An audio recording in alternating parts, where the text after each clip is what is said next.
Hitler is not chilling on the moon.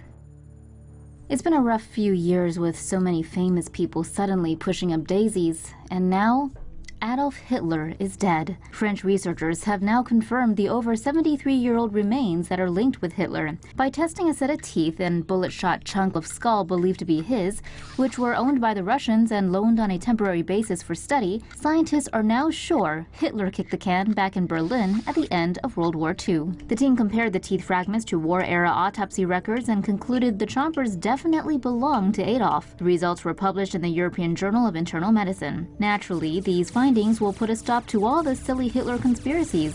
But then, who's living on the moon? And what the hell are the History Channel hunting Hitler guys going to do now? Take off in 3, 2, 1. And you thought the moon was made of cheese. Researchers in Israel have revived a decades-old theory that the moon was created by a series of collisions in space.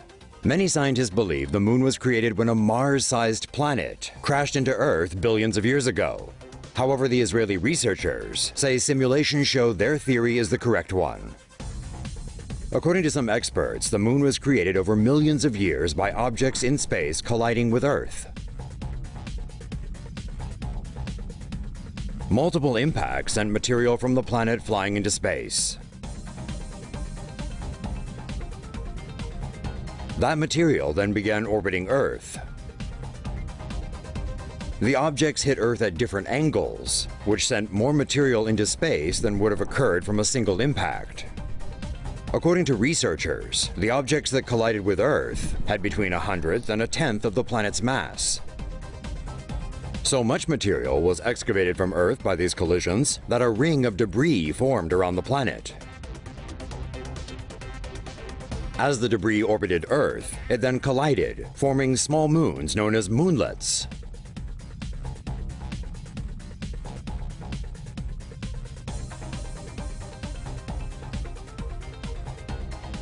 As many as 20 moonlets then collided together over millions of years to form the moon.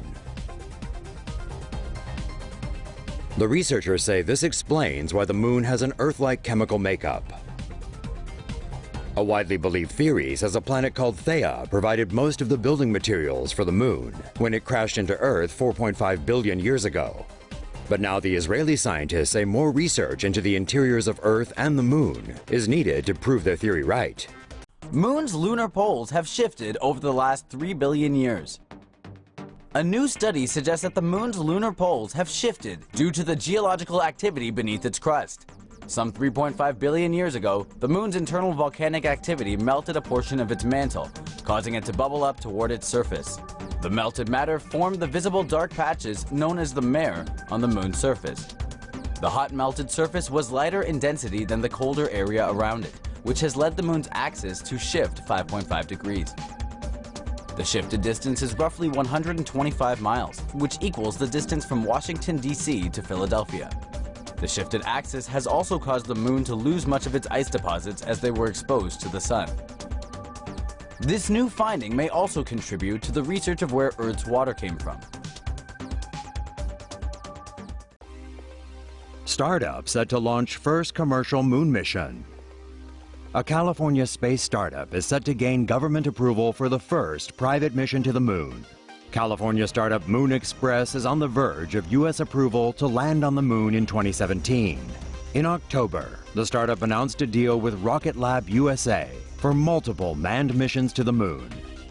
Their MX-1 lander spacecraft will travel aboard Rocket Lab's 52.5-foot-tall Electron rocket for testing. Moon Express's MX-1 lander consists of a solar panel, pressurant tanks, and a payload deck. The small vehicle would deliver scientific hardware to the moon's surface. Moon Express is hoping to find and mine lunar resources, including platinum, titanium, and the rare isotope helium-3. Helium-3 is a light, non-radioactive isotope of helium, with 2 protons and 1 neutron, in contrast with 2 neutrons found in helium. This missing neutron allows helium-3 to produce clean energy. Nuclear fission splits an atom's nucleus in half, resulting in heat but also radioactive waste. Nuclear fusion combines nuclei to produce energy, though when tested with hydrogen isotopes, deuterium, and tritium, both produced unsafe radioactive neutrons. On the other hand, helium-3 fusion is reportedly safe. One reaction process uses 2 helium-3 atoms to generate helium, and 2 protons with no radioactive byproducts. Helium-3 doesn't occur naturally on Earth, but the Sun has been emitting it for billions of years, and some has accumulated on the Moon. 2.2 pounds of helium-3, combined with 1.5 pounds of deuterium, produces 19 megawatt years of energy. 25 tons of it could theoretically power the US for an entire year. Russia plans to build a permanent moon base by 2030. According to the Russian news agency TASS, the Kremlin plans to put a permanent base on the surface of the moon by 2030. Russia's eventual manned mission to the moon will involve the payload and the upper stage of the Angara A5V heavy lift carrier rocket. The rockets, launched in pairs, will all carry a piece of equipment essential to the moon mission. Each rocket can carry up to 700 tons. The first pair will carry a lunar lander and a lunar rocket stage to the moon. The second pair will carry another rocket stage along with an advanced crew transportation system. The third pair will carry another rocket stage along with a lunar base. Another component of the mission includes sending a lunar probe to the moon's surface. The probe will look for water deposits on the surface that can be used by a future human colony. Manned missions will begin orbiting the moon in 2028 and in 2030. Humans are expected to finally land on the moon and establish a permanent moon base there during that time.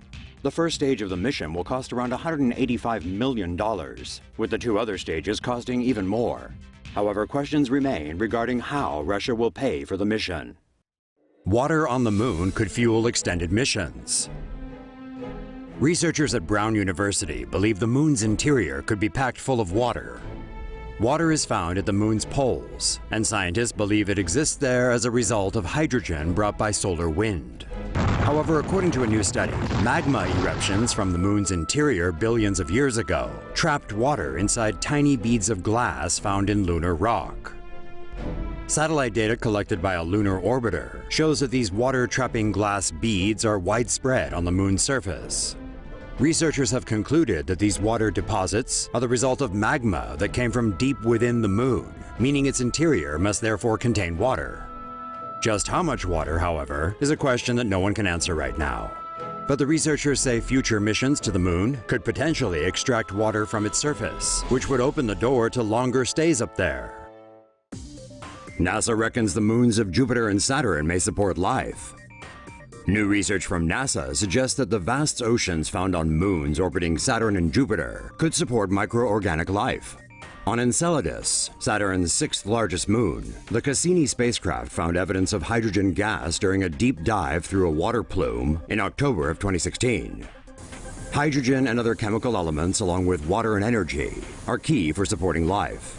Scientists suspect this points to the possibility of microbial life existing on Enceladus. Separate but similar research concerning water plume eruptions from Europa, the 4th largest of Jupiter's moons, may also point to life there. The Hubble Space Telescope observed eruptions from a warm area on Europa twice in a 2-year period, each higher than the last. NASA will investigate this thermal activity further in the 2020s, when the Europa Clipper spacecraft is launched.